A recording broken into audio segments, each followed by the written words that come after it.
West Africa, in the year 1823, a kingdom stood strong, proud, unbroken, and fierce. That kingdom was Dahomey, a land known for its courage, its spirit, and above all, its warriors. Women unlike any the world had ever seen. They were called the Agojie, an elite force of trained women, the guardians of Dahomey. Their lives were bound by sacred vows, discipline, loyalty, and service. No marriage, no family, no distractions, only the kingdom, only the sisterhood. And leading them stood a legend, General Nanisca.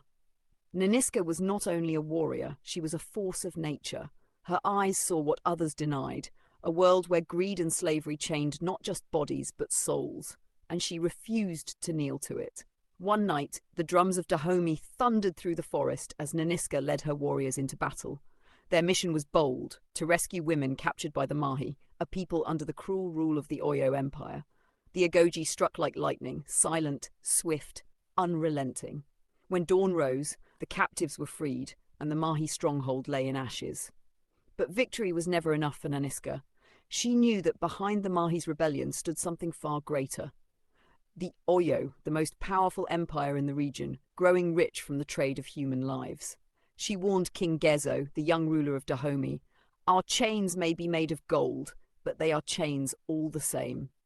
She urged him to abandon the slave trade and turn instead to palm oil, a trade of life, not death. But the king hesitated. Profit clouded vision and power demanded caution. While Nanisca planned for change, fate was shaping another story, one that would soon collide with hers. In a nearby village, a young woman named Nawi refused to be silenced. Her father had arranged for her to marry a man twice her age, a man who beat her before the ceremony. Nawi struck back, defiant, proud, and fearless. Her father, shamed and furious, offered her to the king as a gift. But when she was brought before the palace, destiny smiled. Instead of being sent to the king's wives, Nawi was noticed by Agojie, one of Nanisca's trusted warriors, strong, spirited, and kind. Agojie saw in Nawi something rare, the fire of a warrior. She brought her to the Agojie. There Nawi's true trial began. Training was merciless, the body was pushed to its limit, the spirit tested beyond fear. She learned to fight with blade and spear, to run through pain, to kill if necessary, but above all, to trust the sister beside her. Agojie became her mentor, her friend, her family, and through this bond, Nawi found her place in the sisterhood of warriors. Yet, behind Nanisca's strength lay a shadow, a pain buried deep. Each night she dreamt of faces long gone, of a past she tried to forget. She carried scars no one could see, scars that whispered of captivity, of cruelty, of a wound that never healed. The Oyo Empire was led by General Oba-Ade, a man both brutal and proud. He saw Dahomey's defiance as an insult, and he prepared to crush it. War was coming. As Dahomey prepared for battle, Nawi's curiosity led her beyond the palace walls. One day she met Malik, a young man of mixed blood, half Dahomeyan, half Portuguese, travelling with European traders. Though he walked among men who bought and sold lives, Malik's eyes told another story.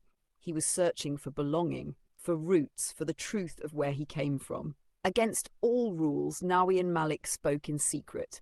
Their words were dangerous, their connection forbidden, yet honest. He told her of the slave ships waiting by the coast, of the chains, the sorrow, the profit. Nawi began to see the world beyond the kingdom's walls, and the choices her people faced. But destiny has a way of weaving pain into revelation. During training, Nanisca noticed a scar on Nawi's shoulder, a small mark shaped by time. It stirred something deep inside her, a memory of a child she once lost.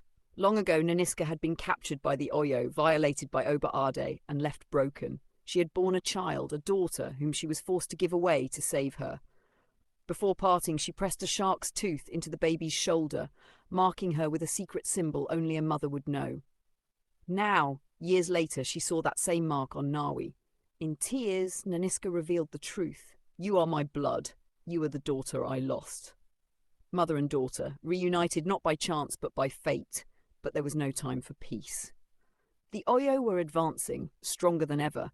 Malik, horrified by the slave trade he'd witnessed, warned Nawi that the Oyo were planning an ambush.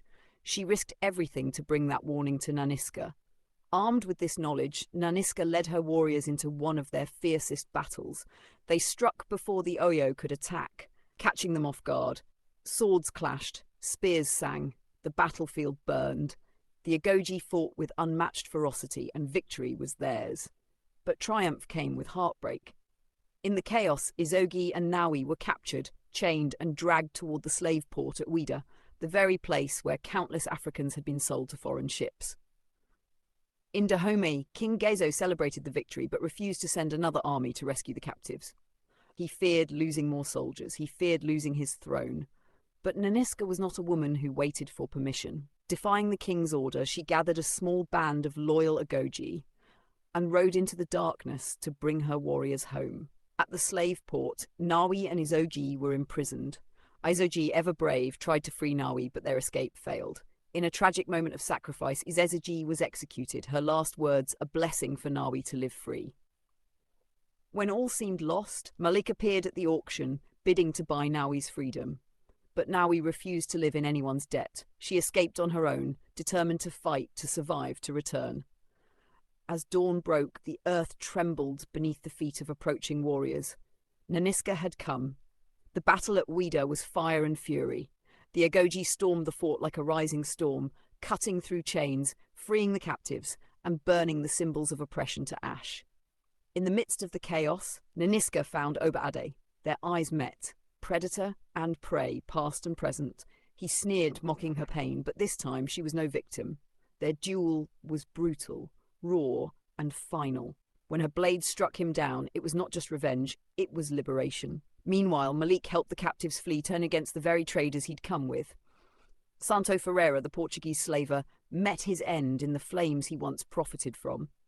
When the smoke cleared, Nanisca stood amidst the ruins, her warriors beside her, battered, bloodied, but victorious. They returned to Dahomey as heroes.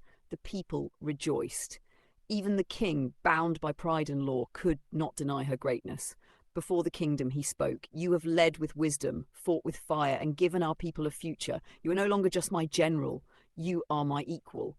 And there, before her sisters, before her daughter, before her people, Nani was crowned Pojito, the woman king. It was more than a title. It was a transformation, a symbol that strength and compassion could rule side by side. In a quiet moment after the ceremony, Nanisca and Nawi embraced, mother and daughter, warrior and heir. No words were needed. Their bond spoke through tears, through silence, through legacy.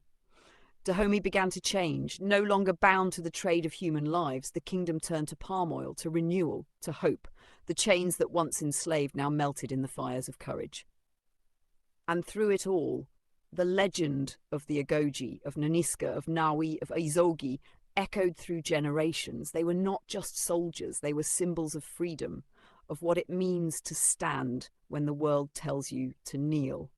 And so the story of the woman king lives on, a story of pain turned into power, of loss turned into love, and of women who rose not just to defend their land, but to define its destiny. For when courage meets purpose, when love meets strength, a warrior is born, and a kingdom rises.